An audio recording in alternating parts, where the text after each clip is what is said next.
হিন্দু কোনো এনআরসির পরিচয়পত্র দেবে না, হিন্দু কোনো সিএ সার্টিফিকেট নেবে না।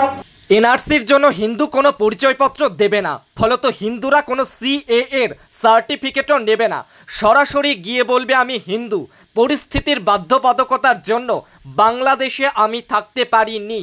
বাংলাদেশি হিন্দুদের কি করতে হবে তাই কি বলে দিলেন শ্রমিক ভট্টাচার্য? জল্পনা শুরু হয়ে গিয়েছে। আরো কি জানাচ্ছেন নজর রাখা যাক, শোনা যাক তার বক্তব্য। হিন্দু কোনো এনআরসির পরিচয়পত্র দেবে না, হিন্দু কোনো সিএ সার্টিফিকেট নেবে না। হিন্দু যাবে, সরাসরি যাবে হেঁটে, ওয়াকিল সরাসরি গিয়ে বলবে আমি হিন্দু।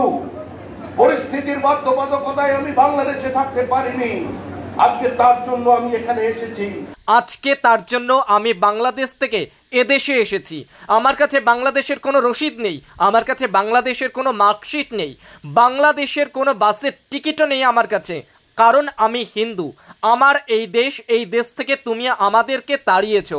এই সনাতনী হুঙ্কার দিয়েছেন রাজ্য বিজেপির নতুন সভাপতি শ্রমিক ভট্টাচার্য। শ্রমিক ভট্টাচার্য আর কি বললেন শোনা যাক। আমার কাছে বাংলাদেশের রসিদ নেই, আমার কাছে বাংলাদেশের কাগজ নেই, আমার কাছে বাংলাদেশের মার্কশিট নেই, আমার কাছে বাংলাদেশের ভাড়ার বিল নেই, আমার কাছে বাংলাদেশের বাসের টিকিট নেই, কারণ আমি হিন্দু। এই দেশ আমার দেশ, এই দেশ থেকে তুমি আমাদের তাড়িয়েছো। সুতরাং যে কথা পণ্ডিত নেহেরু বলেছিলেন, যে কথা সর্দার বল্লভভাই প্যাটেল বলেছিলেন, যে কথা মহাত্মা গান্ধী বলেছিলেন, আজকে তাকে বাস্তবায়িত করবার সময় এসে গেছে। যে কথা বারবার বিভিন্ন নেতারা কংগ্রেসের সভায় বক্তৃতা করেছেন, বাস্তবায়িত করতে পারেননি, আজকে সেই কাজ করে দেখিয়েছে বিজেপি। মুখ্যমন্ত্রী ময়দানে নেমে পড়েছেন, সবশেষে উনি বাঙালিকে ধরেছেন। বাঙালি মুর্শিদাবাদে কোনো বাঙালি ক্যান্ডিডেট অধীর চৌধুরীর বিরুদ্ধে খুঁজে পাননি, উনি আসানসোলে কোনো বাঙালি ক্যান্ডিডেটকে খুঁজে পাননি।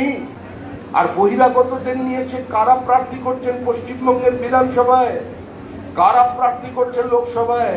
আজকে পশ্চিমবঙ্গের মানুষের সামনে নতুন করে বলে দেবার কোনো প্রয়োজন নেই।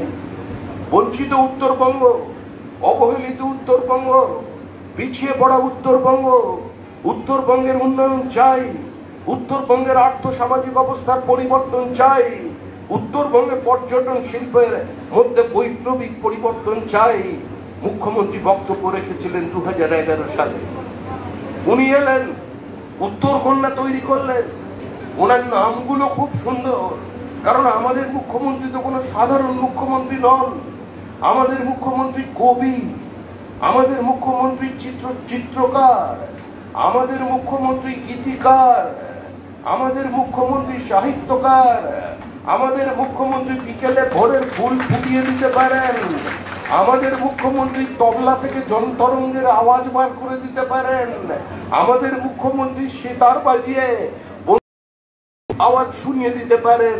আমাদের মুখ্যমন্ত্রী তো এগিয়ে, আমাদের বাংলা তো এগিয়ে। সুন্দর নাম দিলেন কিনা উত্তরকন্যা।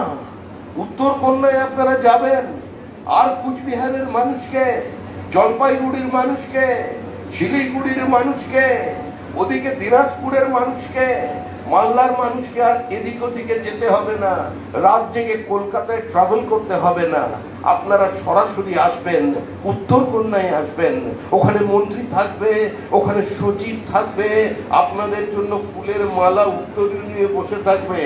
আমি তো দক্ষিণবঙ্গের দুয়ারে সরকার, আর এ তো একদম বাড়ি নিয়ে ঢুকে পড়েছে উত্তরবঙ্গের মধ্যে।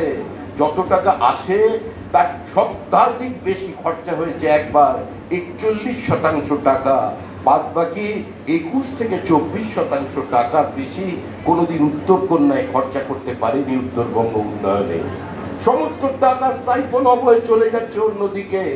উদয়নবাবু প্রতিবাদ করতে পারবেন না।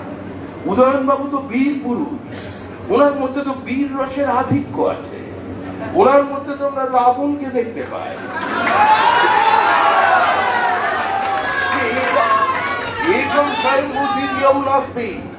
উনি যেভাবে ওনার ভারী শরীর নিয়ে মঞ্চের এপাশ থেকে ওপাশ বিচরণ করে বিজেপিকে হুমকি দিয়ে যাচ্ছেন।